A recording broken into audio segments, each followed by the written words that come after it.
Hi hello ನಮಸ್ತೆ, ನಾನು ನಿಮ್ಮ ಪ್ರೀತಿಯ ಶೇಖ್ ಸರ್. ಇದು ನಿಮ್ಮ ಮಕ್ಕಳಿಗಾಗಿ ಶಿಕ್ಷಣ ಎನ್ನುವಂಥ ಯೂಟ್ಯೂಬ್ ಚಾನಲ್. ಇಂದು ಈ ಒಂದು ತರಗತಿಯಲ್ಲಿ ಏನು ಹೇಳೋದಕ್ಕೆ ಹೋಗ್ತಾ ಇದ್ದೀನಪ್ಪ ಅಂತಂದರೆ, ಕನ್ಫ್ಯೂಸ್ ಆಗಬಾರ್ದು ಮಕ್ಕಳು ಅಂತ. ಯಾಕಂದರೆ ಕನ್ನಡ ಗ್ರಾಮೀಣ ಪ್ರತಿಭೆಗಳು ಇರೋ ಕಾರಣ ಆ ಗ್ರಾಮೀಣ ಪ್ರತಿಭೆಗಳಲ್ಲಿ ನಮ್ಮ ಹಳ್ಳಿ ಭಾಗದಲ್ಲಿ ಜಾಸ್ತಿ ಮಾತೃಭಾಷೆಯನ್ನು ಸಮಗ್ರವಾಗಿ ಅಧ್ಯಯನ ಮಾಡೋಕ್ಕೆ ಶುರು ಮಾಡ್ತಾರೆ. ಪ್ರತಿಯೊಂದು ಕೂಡ ಮಾತೃಭಾಷೆಯಲ್ಲಿ ಅನ್ವಯ ಮಾಡ್ಕೊಳ್ಳೋಕ್ಕೆ ಶುರು ಮಾಡ್ತಾರೆ. Because they didn't studied English as a mother tongue, they have studied as a second language.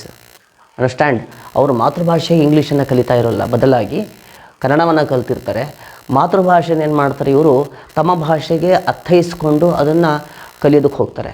ನಾವು ಅಷ್ಟೇ ಟೀಚಿಂಗಲ್ಲಿ ಡೈರೆಕ್ಟ್ ಮೆಥಡ್ ಅಂತ ಇರುತ್ತೆ, ಟ್ರಾನ್ಸ್ಲೇಷನ್ ಮೆಥಡ್ ಅಂತಲೂ ಕೂಡ ಇರುತ್ತೆ. ಡೈರೆಕ್ಟ್ ಮೆಥಡ್ ಅಂದರೆ ಇಂಗ್ಲೀಷ್ ಟು ಇಂಗ್ಲೀಷ್ ಹೇಳ್ತಕ್ಕಂಥದ್ದು.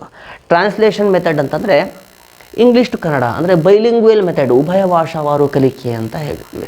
ನಾನು ಮಾಡ್ತಾ ಇರ್ತಕ್ಕಂಥ ಉಭಯ ಭಾಷಾವಾರು ಕಲಿಕೆ ಯಾಕಪ್ಪ ಅಂತಂದರೆ ಇದು ಸಂಪೂರ್ಣವಾಗಿ ಹಳ್ಳಿಗಾಡಿನ ಗ್ರಾಮೀಣ ಪ್ರತಿಭೆಗಳಿಗೆ, ಕನ್ನಡ ವಿದ್ಯಾರ್ಥಿಗಳಿಗೆ ಸಂಪೂರ್ಣವಾಗಿ ಅರ್ಥೈಸಬೇಕು ಅನ್ನೋ ಒಂದು ಉದ್ದೇಶ ಅಷ್ಟೇ.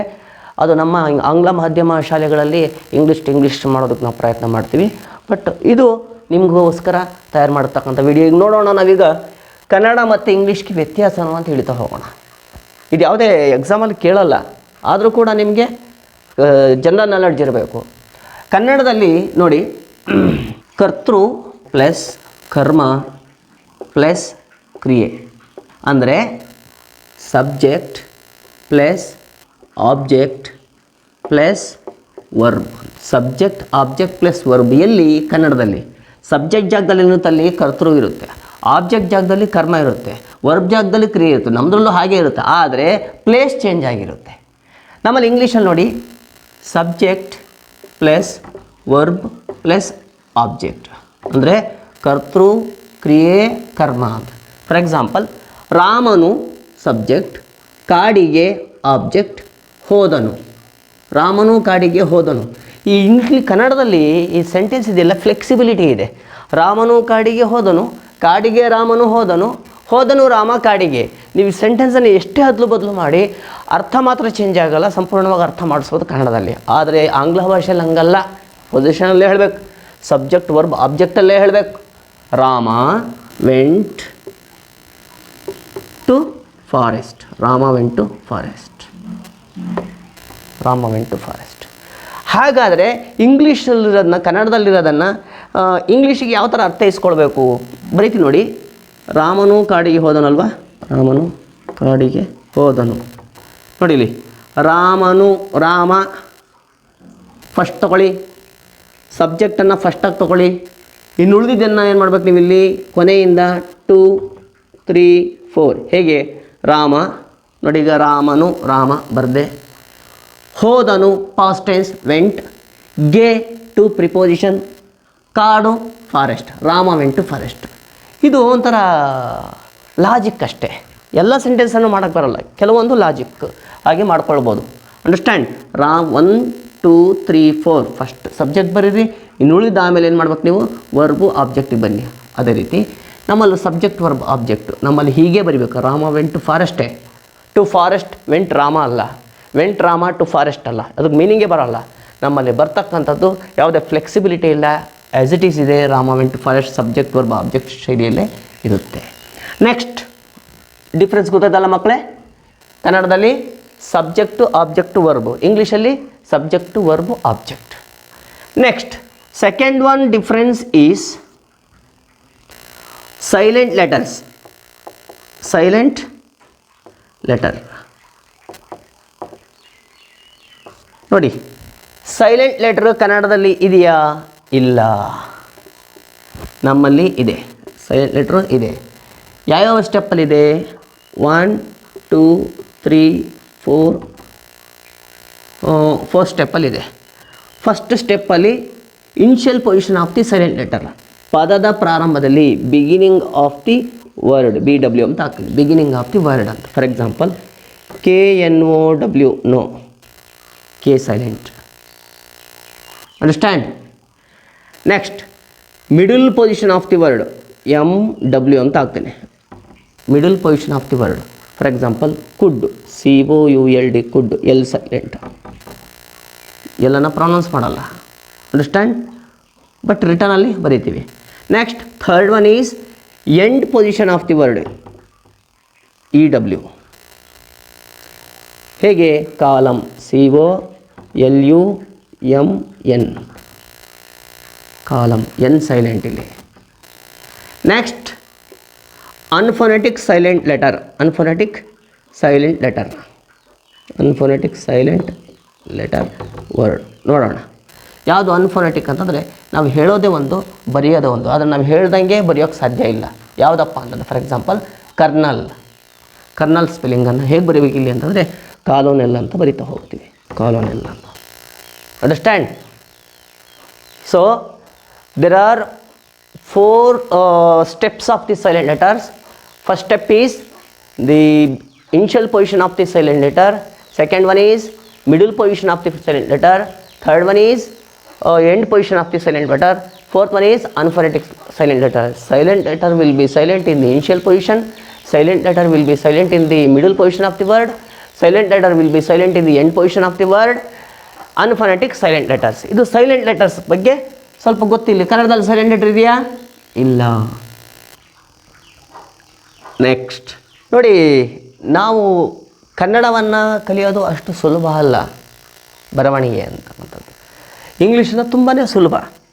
ಹೇಗೆ ಅಂತಂದರೆ ಕನ್ನಡದಲ್ಲಿ ಯಾರು ಝೀರೋನ ಚೆನ್ನಾಗಿ ಹಾಕ್ತಾನೋ, ಝೀರೋನ ಚೆನ್ನಾಗಿ ಡೆವಲಪ್ ಮಾಡ್ತಾ ಹೋಗ್ತಾನೋ. ಬರೀ ನಿಮ್ಮ ಮಕ್ಕಳಿಗೆ ಹೇಳಿ ರೈಟಿಂಗ್ ಸ್ಕಿಲ್ಲನ್ನು ಡೆವಲಪ್ ಮಾಡಬೇಕಂದ್ರೆ ಮನೆ ಮುಂದೆ ಬೆಳೆದಿರ್ತಕ್ಕಂಥ ಹುಲ್ಲನ್ನು ಕೇಳಿಸೋ ಪ್ರಯತ್ನ. ಒಂದು ಸರ್ವೆ ಮಾಡಿದಂಥ ಸಂದರ್ಭದಲ್ಲಿ ನಾನು ಪ್ರಪಂಚದಲ್ಲಿ ತುಂಬ ಮುದ್ದಾಗಿ ದುಂಡಾಗಿ ಬರೆಯುವಂತಹ ವಿದ್ಯಾರ್ಥಿಗಳ ಸಂಖ್ಯೆ ಯಾರ್ದಿದೆ ಅಂತಂದರೆ ರೈತರ ಮಕ್ಕಳು, ಕೂಲಿ ಕೆಲಸವನ್ನು ಮಾಡ್ತಕ್ಕಂಥ ಮಕ್ಕಳು ತುಂಬ ಮುದ್ದಾಗಿ ಬರೀತಾರೆ ರೈಟಿಂಗ್. ಯಾಕಪ್ಪ ಅಂತಂದರೆ ಅವರು ಕುಡುಗೋಲು ಹಿಡಿಯೋದು, ಆ ಹುಲ್ಲನ್ನು ಕೀಳುವಂಥದ್ದು, ಎಲ್ಲ ಏನು ಹ್ಯಾಂಡ್ ಸ್ಕಿಲ್ಲನ್ನು ಚೆನ್ನಾಗಿ ಯಾವ ಥರ ಎಲ್ಲ ಮನಿಪ್ಯುಲೇಟ್ ಮಾಡಬೇಕು ಅನ್ನೋದು ಚೆನ್ನಾಗಿ ಗೊತ್ತಿರುತ್ತೆ ಅವರಿಗೆ. ಸೊ ಹಾಗಾಗಿ ಆ ಪೆನ್ನನ್ನು ಯಾವ ಥರ ಹಿಡಿಬೇಕು ಅನ್ನೋದು ಕೂಡ ಗೊತ್ತಾಗುತ್ತೆ. ಚಿಕ್ಕ ಮಗುವಿಗೆ ನೀವೇನು ಮಾಡೋದು, ಪೆನ್ನನ್ನು ಕೊಡಿ, ಆ ಮಗು ಏನು ಮಾಡುತ್ತೆ, ಎರಡೂ ಕೈಯನ್ನು ಚಾಚುತ್ತೆ. ಯಾಕಂದರೆ ಆ ಮಗುವಿಗೆ ಆ ಒಂದು ಸೆನ್ಸ್ ಗೊತ್ತಿಲ್ಲ, ನಾನು ಆ ಪೆನ್ನನ್ನು ಕೇವಲ 3 ಬೆರಳುಗಳಲ್ಲಿ ಹಿಡಿಯಬಲ್ಲೆ ಅನ್ನೋದನ್ನು. ತದನಂತರ ಬರ್ತಾ ಬರ್ತಾ ಬರ್ತಾ ಏನು ಮಾಡುತ್ತೆ, ಒಂದು ಕೈಯಲ್ಲಿ ಹಿಡಿಯುತ್ತೆ, ಆಮೇಲೆ ಇಷ್ಟು ಬೆರಳಲ್ಲಿ ಹೀಗೆ ಹಿಡಿಬೇಕು. ಕೆಲವರು ಹೀಗೆ ಹಿಡ್ಕೊಂಡು ಬರೀತಾರೆ, ಕೆಲವರು ಹೀಗೆ ಹಿಡಿತಾರೆ, ಕೆಲವರು ಹೀಗೆ ಹಿಡಿತಾರೆ, ಕೆಲವರು ಹೀಗೆ ಹಿಡಿತಾರೆ, ಕೆಲವರು ಹೀಗೆ ಹಿಡ್ಕೊಂಡು ಬರೀತಿರ್ತಾರೆ. ಸೊ ಮಕ್ಕಳೇ, ಮೊದಲು ಪೆನ್ನನ್ನು ಹಿಡಿಯೋದನ್ನು ಹೇಳ್ಕೊಡಿ. ಆವಾಗ ನೀವು ಯಾವುದೇ ಭಾಷೆಯ ಒಂದು ಸಂಕೇತಗಳನ್ನು, ಲೆಟರ್ಸನ್ನು ತುಂಬ ಚೆನ್ನಾಗಿ ಬರಿಬೋದು. ಹಾಗಾದರೆ ಕನ್ನಡನ ಹೇಗೆ ಬರಿಬೋದು ಅಂತಂದರೆ ನೋಡಿ, ಝೀರೋ ಹಾಕೋದು ಚೆನ್ನಾಗಿ ಡೆವಲಪ್ ಮಾಡಿಸಿ ಮಕ್ಕಳ ಹತ್ರ. ಝೀರೋ ಎಲ್ಲಿ ಝೀರೋ ಹೆಚ್ಚು ಕಡಿಮೆ ಆಗುತ್ತೋ ಅವ್ರ ರೈಟಿಂಗ್ ಸರಿ ಇಲ್ಲ ಅಂತ ಅರ್ಥ. ಒಂದು ಝೀರೋಲ್ಲಿ ಎಷ್ಟು ಅಕ್ಷರಗಳನ್ನು ಬರಿಬೋದು? ಅ, ಇ,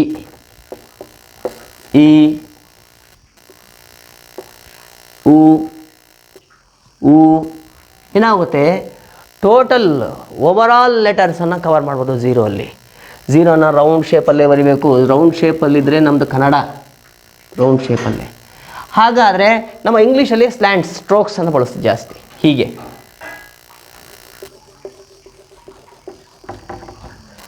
ಇಂಗ್ಲೀಷಲ್ಲಿ ನಾವು ಕ್ಯಾಪಿಟಲ್ ಲೆಟರ್ಸ್ ಅಂತ ಬಳಸ್ತೀವಿ.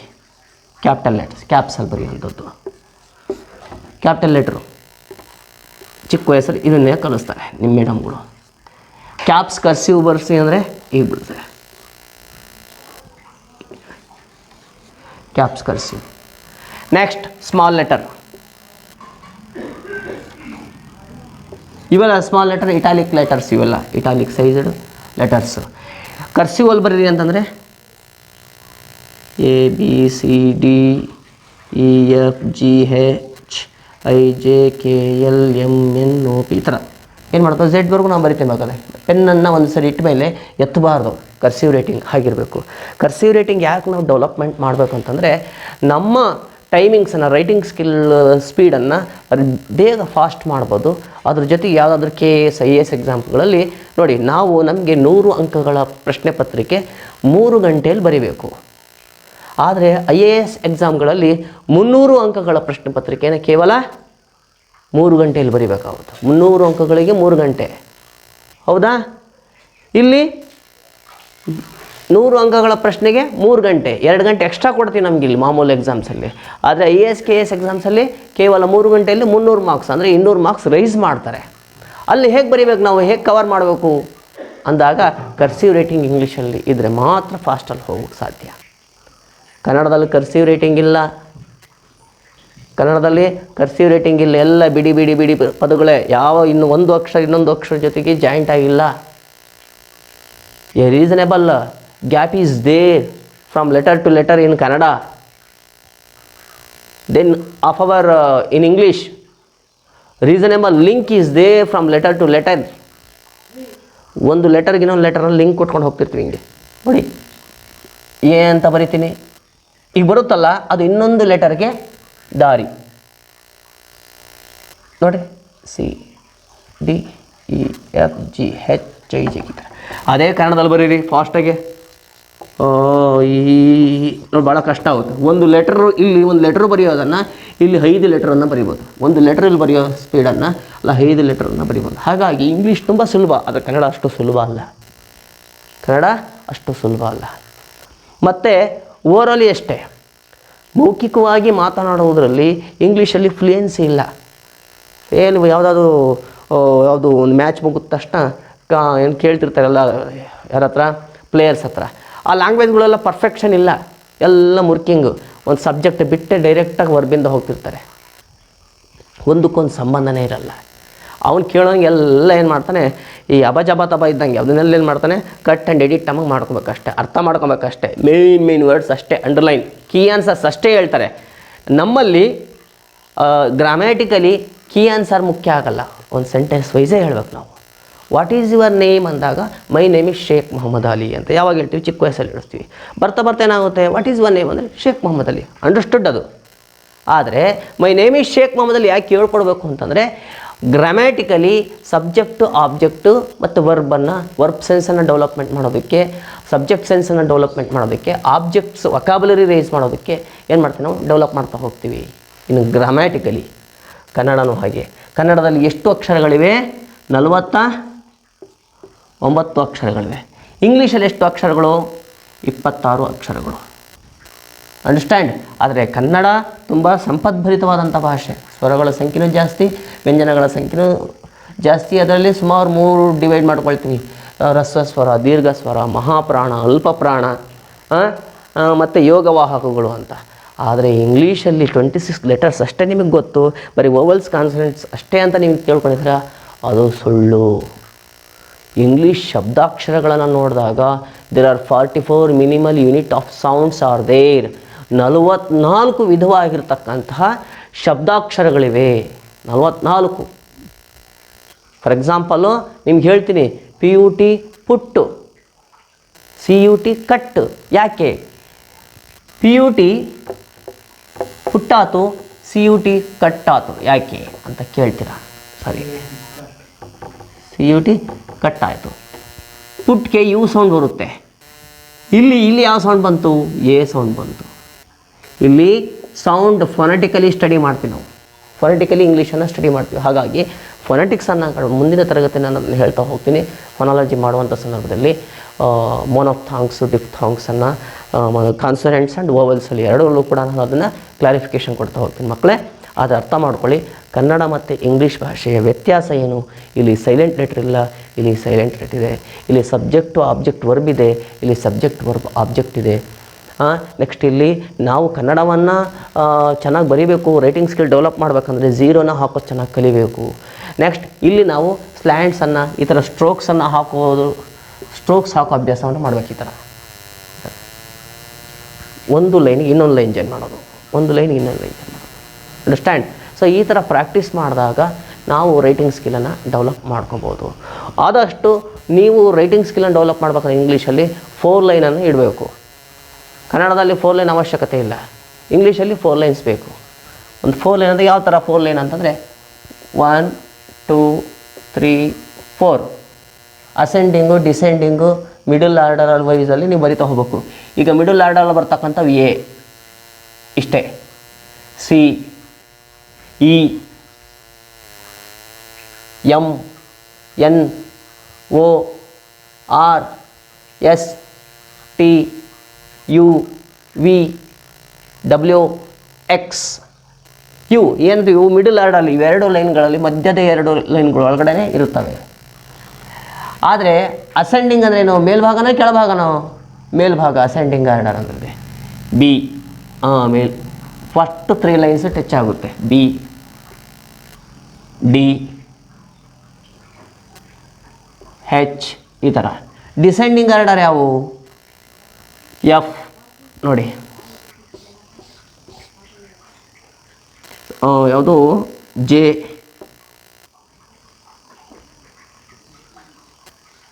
ಪಿ, ಕ್ಯೂ ಈ ಥರ.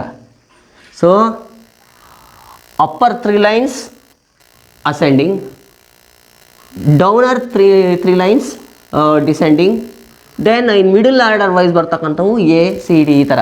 ಇವೇನು ಮಾಡಬೇಕು? ಸ್ಟಡಿ ಮಾಡಬೇಕು, ನೋಡಬೇಕು. ನೀವು ಕಾಪಿ ರೈಟಿಂಗ್ ಬುಕ್ಸನ್ನು ತೊಗೊಂಡು ಅದನ್ನು ನೋಡ್ಕೊಂಡು ಪ್ರಾಕ್ಟೀಸ್ ಮಾಡಿ. ನಾನು SLCಗೆ ಹೋಗಲಿ PUC ಹೋಗಲಿ ಅವ್ರು ಫಸ್ಟಿಗೆ ಏನು ಹೇಳ್ತೀನಿ, ಹೊಸ್ದಾಗಿ ತೊಗೊಳ್ಬೇಕಾದ್ರೆ ABCD ಬರೀರಿ ಅಂತೀನಿ. ಅವ್ರಿಗೆ ಮುಜುಗರ, ಅಯ್ಯೋ ನಾನು LKG ಕಲ್ತಿದ್ದೆ ABCD ಕೇಳ್ತಾರೆ ಮೇಷ್ಟ್ರು ಅಂತ.